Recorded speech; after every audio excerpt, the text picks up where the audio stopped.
Good afternoon सभी को। कैसे हो जी आप सभी? आशा करता हूँ आप सब अच्छे होंगे। तो आज 4 जुलाई है और 4 जुलाई के द हिंदू के न्यूज़पेपर के करंट अफेयर इस प्रकार से हैं। तो जो पहला टॉपिक आया है वो आया है global south voice PM to continue world progress. Overall ये है कि जो नरेंद्र मोदी जी हैं वो 5 नेशन की ट्रिप पे हैं। ऊपर से ही मैप में मैंने पूरा समझाया, तो ये पूरा डिस्कस करेंगे, ठीक है। और दूसरा टॉपिक देखते हैं। दूसरा टॉपिक आया है बोनालू फेस्टिवल का। बोनालू फेस्टिवल हैदराबाद का एक फेस्टिवल है। तीसरा टॉपिक आया है जो गवर्नमेंट है वो चेक कर रही है। मतलब ओवरऑल ये आया है सरफेस टू एयर मिसाइल के बारे में आया है, ठीक है। ये आया है सरफेस टू एयर मिसाइल के बारे में।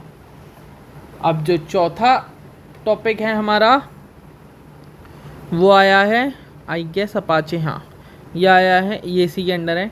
अब जो इसके बाद टॉपिक आया है वो आया है एंडोक्राइन डिस्प्रेटर्स के बारे में। पढ़ेंगे इसको भी अच्छे से, टेंशन मत लो। 18 जून को दोबारा आया हुआ था ये।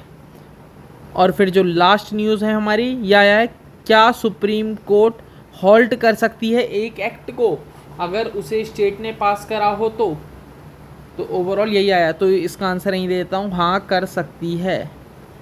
पढ़ेंगे उसके बारे में। ये लास्ट न्यूज़ है छठी। तो भारत ने इस्टेब्लिश करा है हेल्थ एजिंग के बारे में, उसके बारे में ही बताएंगे, ठीक है। तो बिना टाइम वेस्ट करें आओ आज की न्यूज़ पे बढ़ते हैं। तो पहला टॉपिक है कि ग्लोबल साउथ के बारे में, ठीक है। अब सबसे पहले जो हमारे मोदी जी थे, ये देखो ये हैं अपने मोदी जी। ये पहले गए यहाँ से घाना में, ठीक है। यहाँ से आइए घाना में। घाना के प्रेसिडेंट जॉन महामा हैं। फिर ये यहाँ से जाएंगे भाई पोर्ट ऑफ स्पेन में, जो तिरंदिया एंड टोबागो, इनको कैरिबियन आइलैंड नाम से भी जाना जाता है क्योंकि यहाँ पे कैरिबियन आइलैंड है, ठीक है। फिर ये यहाँ से जाएंगे अर्जेंटीना में, ठीक है। अर्जेंटीना में जाएंगे और फिर ये यहाँ से जाएंगे ब्राज़ील में, जहाँ पे ब्रिक्स की मीटिंग होने वाली है। ये इम्पोर्टेंट है, ठीक है। फिर ये यहाँ से जाएंगे ये नामीबिया में, ठीक है। और यहाँ से वापस इंडिया में। तो यही आ रखा है ओवरऑल न्यूज़ में कि जो इंडियन मोदी जी हैं हमारे प्राइम मिनिस्टर हैं, उनका वर्ल्ड टूर के रिगार्डिंग आ रखा है, ठीक है। अब देखो वो घाना में गए तो उनका प्रॉपरली स्वागत करा गया। अब घाना के बारे में अच्छे से जान लेते हैं, ठीक है। घाना ओवरऑल है क्या? घाना नेशन है, ये जो है एक गेटवे है वेस्ट अफ्रीका का। ये फेमस है कोको प्रोडक्शन के लिए, ठीक है, कोकाओ प्रोडक्शन के लिए। और क्या है, ये पहला अफ्रीकन नेशन है जो कि इंडिपेंडेंट हुआ था, ठीक है। पहला अफ्रीकन नेशन है जो कि इंडिपेंडेंस हुआ था। ये इंडिया को सपोर्ट करता है यूएनएससी की परमानेंट मेंबरशिप के लिए, ठीक है। और इससे 2 बिलियन का ट्रेड होता है, export import.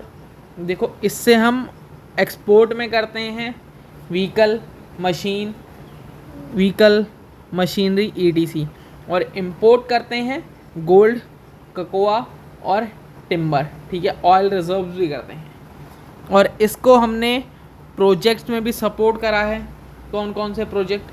Pan African network में सपोर्ट करा है, ठीक है, पैन अफ्रीकन नेटवर्क। और देखो घाना में कुछ नदियाँ इम्पॉर्टेंट हैं, उनके नाम भी याद कर लो। जो एक है ब्लैक एंड वाइट वोल्टा, एक है लेसर वोल्टा।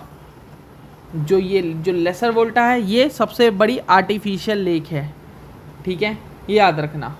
अब क्या और चीज़ें पढ़ सकते हो तुम, बस इसमें इतना ही था, ये चीज़ याद रखना, ठीक है। और जो मोदी जी को है घाना में अवार्ड मिला है the office of the order of the star Ghana award, PM Narendra Modi को मिला हुआ है। ये देखो, ये आपने फ़ोटो तो देखी होगी कि ये बहुत पॉपुलर फ़ोटो हो रही है रिसेंट में, ठीक है। तो ये यही है, ये अवार्ड का नाम याद रख लेना। प्रीलिम्स में पूछा जा सकता है 1 मार्क्स में, हाँ 1 मार्क्स क्वेश्चन में पूछा जा सकता है, मतलब MCQ टाइप में। अब इंडिया घाना के रिलेशनशिप के बारे में देखो, 1957 में शुरू हुआ था। घाना पहला ऐसा देश था जो कॉलोनियल रूल से आज़ाद हुआ था, यहाँ पे लिख दिया था। First African nation to get independence, non aligned movement के लिए हुआ था। 2004 में APJ अब्दुल कलाम ने विजिट करा था यहाँ पे। बाईलेटरल ट्रेड 2 बिलियन का होता है, किस किस का है, इंपोर्ट एक्सपोर्ट पूरा यहाँ पे लिख दिया, आपको ज़्यादा डिटेल में जाने की ज़रूरत नहीं है। इंडिया क्या क्या लेता है वो भी पढ़ दिया, और नेचुरल रिसोर्स यही बता दिया, ठीक है। अब बात करते हैं बोनालू फेस्टिवल के बारे में, ठीक है। बोनालू फेस्टिवल देखो, सबसे पहले तो आप फ़ोटो देख लो, फ़ोटो मैंने इसकी लगा रखी है, स्लाइड क्यों नहीं हो रहा, हाँ तो ये रही भाई फ़ोटो बोनालू फेस्टिवल की, ठीक है, ये फ़ोटो है। अब आओ इसके बारे में पढ़ लेते हैं कि ये है क्या। जो बोनालू फेस्टिवल है वो मेरा, वो तो मैंने बता दिया, ठीक है। ये एक टाइप का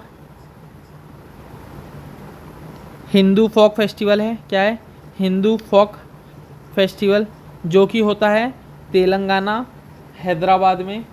गॉडेस महाकाली की पूजा होती है इसमें, ठीक है।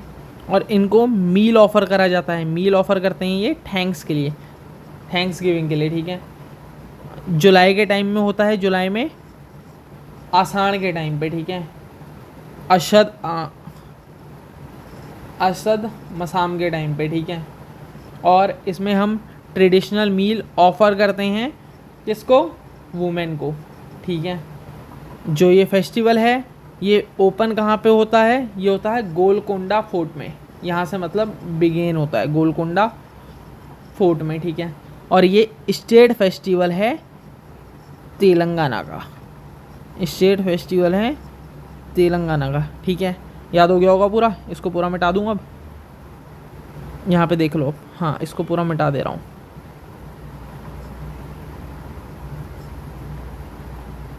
ठीक है, पूरा मिटा देते हैं इसे, छोड़ो मिट नहीं रहा। भारत में 2 जगह देखो, 2 जगह तेलंगाना हैदराबाद में मनाया जाता है। बनालू शब्द तेलुगु शब्द है और मदर गॉडेस महाकाली के ऊपर है। सेलिब्रेट होता है जून जुलाई अगस्त में, स्टार्ट होता है गोलकोंडा फोर्ट से, सब बता दिया आपको। 9वीं शताब्दी में नाम की महिमा, ठीक है छोड़ो। और फिर तीसरे के बारे में बात करते हैं। तीसरा है मेरा QRSAM, ये मैंने लिखा नहीं है यहाँ पे, QRSAM लिखा हुआ है देखो। QRSAM की साइड जाऊँ तो QRSAM है क्या भाई, यहाँ पे बता देता हूँ आपको। जो QRSAM है, QRSAM इसके फुल फॉर्म है quick reaction surface to air missile system, ठीक है। इसे डेवलप किसने करा है, DRDO ने इसे डेवलप करा है। 25 से 30 किलोमीटर की इसकी रेंज है। जो एल्टीट्यूड में जाएगा वो 6 किलोमीटर तक के जाएगा, और इसकी स्पीड है 1.8 से 2 मार्च तक की, ठीक है। अब ये वर्क कैसे करता है, ये डिटेक्ट करेगा, फिर ट्रैक करेगा, फिर इंगेज करेगा, और फिर मिड कोर्स नेविगेशन करेगा, ठीक है। ट्रैकिंग में मल्टीपल टारगेट्स को कर लेगा, लोकेट कर लेगा। इंगेजमेंट में 30 सेकंड की इंगेजमेंट करेगा, और मिसाइल को स्टे कर देगा सेंटर पे, ठीक है। और ये जो मिसाइल है ये जाएगी सरफेस से एयर में, ठीक है, हाँ सरफेस टू एयर है। अब नोट्स में देख लो, ये बताया था रेंज 20 से 30 किलोमीटर है, DRDO ने बनाया है। Detect track and destroy 6 kilometre तक एल्टीट्यूड में जाएगा, स्पीड है 1.8 से 2, active electronically state array, mobile electrode system, ठीक हो गया। और फिर अब बात करते हैं अपाचे हेलीकॉप्टर की। अपाचे हेलीकॉप्टर इंडिया और USA की डील हुई थी, ठीक है। जो अपाचे हेलीकॉप्टर है ये है मेरा अटैकिंग हेलीकॉप्टर है, ठीक है। कोई भी वेदर में चल सकता है, नो प्रॉब्लम, ऑल वेदर है।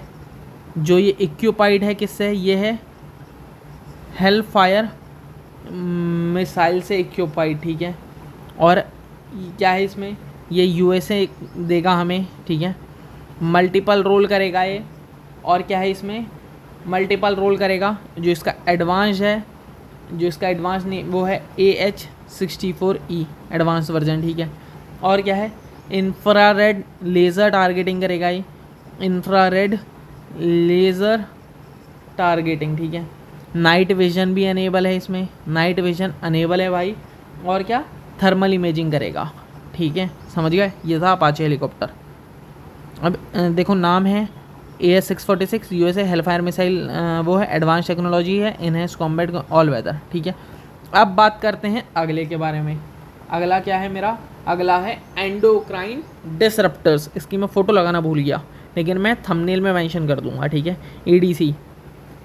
EDC क्या है, प्लास्टिक, ये केमिकल्स हैं EDC। आओ यहाँ पे बता दूँ आपको EDC क्या है भाई, EDC जो है ये प्लास्टिक वेस्ट में होता है ठीक है, प्लास्टिक वेस्ट में होता है। ये केमिकल सब्सटेंसेस होते हैं जो कि हार्मफुल होते हैं हमारी इंटर बॉडी के लिए, ठीक है, हमारी बॉडी के लिए, और ये मेन प्रॉब्लम करते हैं हार्मोनल सिस्टम में, ठीक है, हार्मोनल सिस्टम में। ठीक हो गया ना, यही और कुछ नहीं है। अब देखो अफेक्ट, देखो एक साइड मैन में देख लो, एक साइड वुमेन में देख लो, ठीक है। वुमेन में एग क्वालिटी को रिड्यूस कर देते हैं, मैन में स्पर्म की क्वालिटी को रिड्यूस कर देते हैं, वुमेन में मेंस्ट्रुअल इशू आता है इससे, और वुमेन में क्या करते हैं, और स्पर्म की क्वालिटी को रिड्यूस कर देते हैं 30% तक, ठीक है। यहाँ मेंस्ट्रुअल में इशू आता है, यहाँ पे रिड्यूस कर देते हैं टेस्टोस्टेरोन लेवल को, ठीक है। और वुमेन में क्या होता है, और क्या होता है, और ब्रेस्ट कैंसर के चांसेस को 3x कर देते हैं, ठीक है। और मैन में क्या होता है, इसमें टेस्टिकुलर कैंसर के चांसेस को बढ़ा देते हैं। तो यही है एंडोक्राइन डिसरप्टर्स, ठीक है, हो गया। अब वहाँ पे देख लो, तो देखो स्टॉप यूजिंग SPO, अरे ये नहीं, ये था एंडोक्राइन, EDC का हो गया। हाँ, कुछ ऐसे केमिकल जो हमारे शरीर के हार्मोन सिस्टम को ख़राब कर देते हैं, कुछ प्लास्टिक्स में उपलब्ध होते हैं, BPA जैसे ये कौन कौन से प्लास्टिक में उपलब्ध हैं इसके नाम मैंने यहाँ डाल दिए, और आपको मैंने एक्सप्लेन वहाँ कर दिया, क्योंकि मैंने सोचा था कि मैं एक्सप्लेन वहीं करूँगा। अब बात करते हैं, क्या जो सुप्रीम कोर्ट है वो हॉल्ट कर सकता है एक्ट को जो पास करेगा स्टेट? तो भाई आ जाओ, इसका एग्ज़ाम आ जाओ, इसके बारे में भी बता देता हूँ। तो इसका बोलता है हाँ भाई कर सकता है सुप्रीम कोर्ट, ओनली कब करेगा, जब वो जो लॉ होगा वो वायलेट करेगा कॉन्स्टिट्यूशन को। और एक केस और है, जब जो स्टेट है, state does not have power, state के पास पावर नहीं है कि वो स्टेट लिस्ट से बाहर जाए। कमेंट सेक्शन में भी लिखना कौन से शेड्यूल में लिस्ट मेंशन है, ठीक है। बस इतना ही था इसमें, इन कंडीशन में हॉल्ट कर सकता है, ठीक है। अब मैंने ऊपर देख लो क्या लिखा हुआ है, ऑल फैक्टर्स सलवा और विद्युत आर्टिकल 14, ठीक है, नए नियम बनाए, ठीक हो गया, मैंने उसी में डिस्कस कर दिया है। अगला आ जाओ भारत के ऊपर। भारत, अभी भारत क्या है, कई लोग बोलेंगे कि भाई ये तो हमारी कंट्री का नाम है, ठीक है। भारत के बारे में आ जाओ, ये है biomarkers of health ageing, resilience, adversity and transition. इसको लॉन्च करा है IISc ने, ठीक है, इंडियन इंस्टीट्यूट ऑफ साइंस, जो कि बेंगलोर में है। इसका गोल क्या है, इंडियंस की एज के बारे में है, हाउ इंडियंस एज, ठीक है। इसका ऑब्जेक्टिव क्या है, इसका ऑब्जेक्टिव है कि ये बिल्ड करे, भारत की बेसलाइन को प्रेडिक्ट करे डिज़ीज़ को होने से पहले, और क्या करे, और इसमें यूज़ होगा AI का और मशीन लर्निंग का। अब इसमें कुछ चैलेंजेस भी आएंगे, वो देख लो। इसके चैलेंजेस क्या होंगे, diversity, health sample collection, data privacy, health sample collection, ठीक है, और फंडिंग की, समझ गए। तो इतना ही था आज के न्यूज़पेपर में, जो मैंने आपको पूरा बता दिया। देखो ये है biomarkers of health ageing, resilience, adversity and transition, IISc Bangalore ने बनाया है। भारतीय लोगों की उम्र किस प्रकार बढ़ रही है उसके बारे में बताएगा। इम्पॉर्टेंट क्यों है, we all age differently, biomarkers live to ageing, western versus Indian standard. तो मैं आशा करता हूँ आपको पूरा समझ आ गया होगा। यही था आज के न्यूज़पेपर में, और कुछ भी नहीं था। तो चलिए ये लेक्चर को यहीं पे एंड करते हैं, और आपसे मिलेंगे अगले लेक्चर के साथ, ठीक है। Bye bye, have a nice day.